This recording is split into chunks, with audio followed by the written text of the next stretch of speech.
రాష్ట్రపతి ప్రణబ్ ముఖర్జీ ఇవాళ హైదరాబాద్ రానున్నారు. శీతాకాల విడిది కోసం సిటీకి వస్తున్న ప్రెసిడెంట్ ఈ నెలాఖరు వరకు ఇక్కడే ఉంటారు. మధ్యలో కర్ణాటక, ఏపీల పర్యటనకు వెళ్తారు. టూర్లో పలు అభివృద్ధి కార్యక్రమాలు, ప్రారంభోత్సవాల్లో బిజీగా గడపనున్నారు.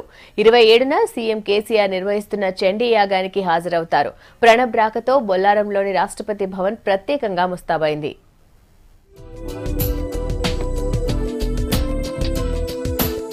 దేశ ప్రథమ పౌరుడు రాష్ట్రపతి ప్రణబ్ ముఖర్జీ ఇవాళ హైదరాబాద్ కు రానున్నారు.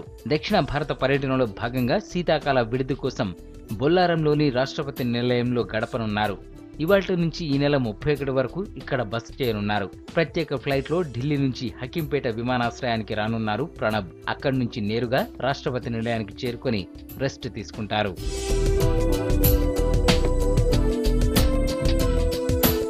రాష్ట్రపతి రాక సందర్భంగా పటిష్టమైన ఏర్పాట్లు చేసింది సర్కార్.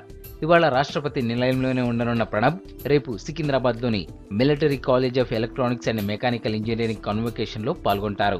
ఆ తర్వాత 22న కర్ణాటకలోని గుల్బర్గా సెంట్రల్ యూనివర్సిటీ 2వ వార్షికోత్సవానికి హాజరవుతారు.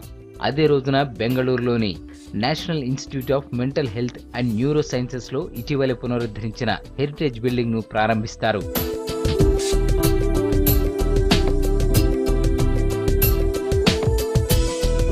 23న బిషప్ కాటన్ బాయ్స్ స్కూల్ 150వ వార్షికోత్సవానికి ముఖ్య అతిథిగా హాజరవుతారు. ఆ తర్వాత బెంగళూరులో నిర్మించనున్న స్టేట్ క్యాన్సర్ ఇన్స్టిట్యూట్ కి ఫౌండేషన్ స్టోన్ వేస్తారు. 25న ఏపీలోని భీమవరంలో టీటీడీ కొత్తగా ఏర్పాటు చేసిన వేద పాఠశాలను ప్రారంభిస్తారు.